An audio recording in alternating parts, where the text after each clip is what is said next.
मग चला त्यांचे स्मरण करूया. तारीख 14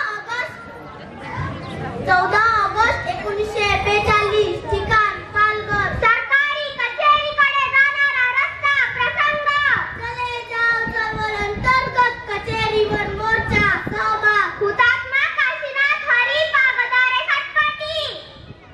हुतात्मा रामप्रसाद भीमाशंकर तिवारी पालघर. हुतात्मा सुखूर गोविंद मोरे सालवण. हुतात्मा रामचंद्र माधव पुरी गुळवे. हुतात्मा गोविंद गणेश ठाकूर नांदगाव.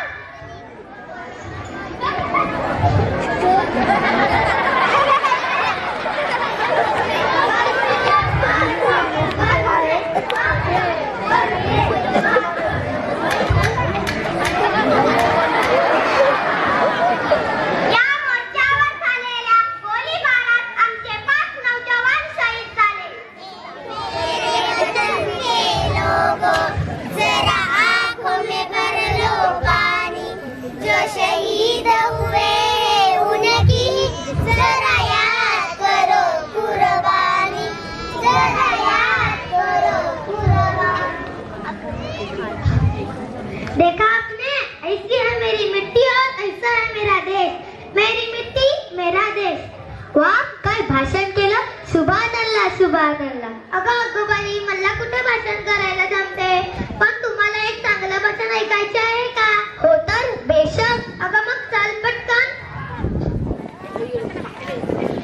दुर्लभम भारत जन्म. भारतात जन्माला यायला नशीब लागते.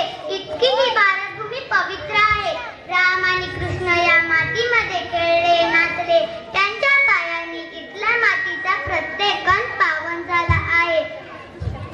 शेतकरी आणि कष्टकरी यांचा अभिमान आहे. हो, तीच ती माती.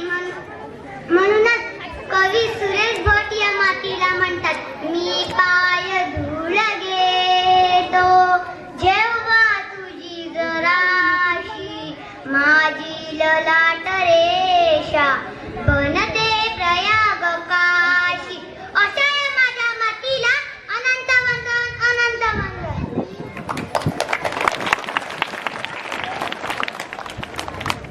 अहो ढगोबाई, भाषण आवडले बरं का? चला, आपल्या स्वतंत्र भारत देशाच्या अमृत महोत्सवाकडून आता शतक महोत्सवाकडे वाटचाल सुरू झाली आहे. फक्त 15 ऑगस्ट आणि 26 जानेवारी या 2 दिवसांची देशभक्ती काय कामाची? हो, खरं आहे तुमचं. आपण दररोज आपल्या देशभक्तांना नमस्कार केला पाहिजे. स्वातंत्र्यासाठी कुणी कुणी काय काय केलं तुम्हाला ठाऊक आहे का? हो तर ऐका. स्वातंत्र्यासाठी कुणी काय केले, कुणी काय केले, कुणी काय केले, कुणी काय केले. हाती घेऊन लेखणी लोकमान्य टिळक म्हणाले, सरकारचे डोके ठिकाणावर आहे का? ठिकाणावर आहे का? ठिकाणावर आहे का? हाती घेऊन पिस्तूल, हाती घेऊन पिस्तूल भगतसिंग म्हणाले, इन्क्लाब जिंदाबाद, इन्क्लाब जिंदाबाद. हाती घेऊन चरखा महात्मा गांधी म्हणाले, चले जाओ, चले जाओ. इंग्रज सरकार चले जाओ, चले जाओ, चले जाओ. इंग्रज सरकार चले जाओ. आणि हाती घेऊन तलवार झाशीची राणी काय म्हणाली?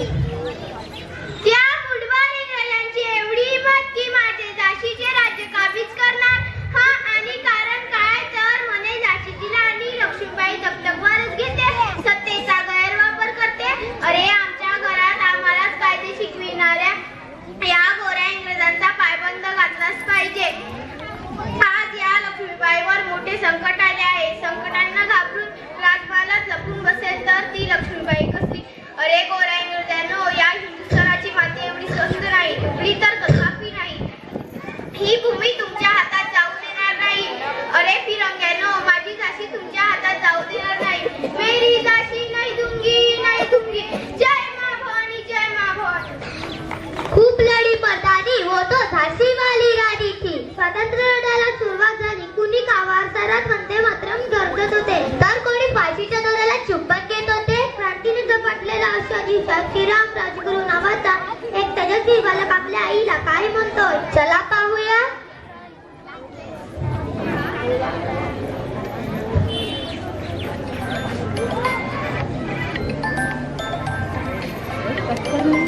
आई, मला तुला काही सांगायचं आहे. अरे शिवराम, आज खूप खुशी दिसतंय, बोल ना, काय सांगायचं आहे? आई, तर आजपासून असं समजायचं की तू 2 मुलाची आई नसून फक्त एकच मुलाची आई आहे, किंवा मी जन्मतच मेलो असं समज. अरे शिवराम, मला समजेल असं बोलशील? अगं आई, साधं गणित आहे. आजपासून माझा दादा तुझा पुत्र आणि मी या भारत मातेचा पुत्र, इतकंच. अरे शिवराम, मी काय बोलतोस बरे? तू लोकमान्य टिळकांच्या सभेला गेला होतास की काय? होय आई, लोकमान्य टिळकांचे क्रांतिकारी विचार ऐकून माझे रक्त कलवलत आहे. फक्त बकऱ्यासारखं जगायचं आणि किड्या मुंग्याप्रमाणे मरायचं असं मी नाही जगणार. जगायचं तर वाघासारखं, अगदी स्वतंत्र. अरे शिवराम, मी तुला काय झालंय? आई, मला माझं ध्येय सापडलं आहे. खूप तुझ्यासाठी मरण ते जनन, तुझं विना जनन ते मरण, हे स्वतंत्रते, हे स्वतंत्रते. आणि तो सोन्याचा दिवस आला, स्वातंत्र्याचा सूर्य उगवला. सर्व भारतीय नाचू लागले, गाऊ लागले.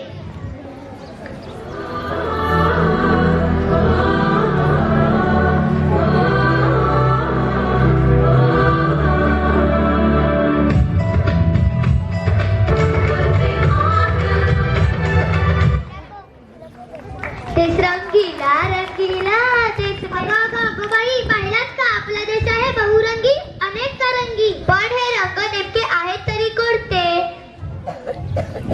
पहिला रंग उठला कसा? Make India, skill India. दुसरा रंग आरोग्याचा, आयुष्यमान भारत.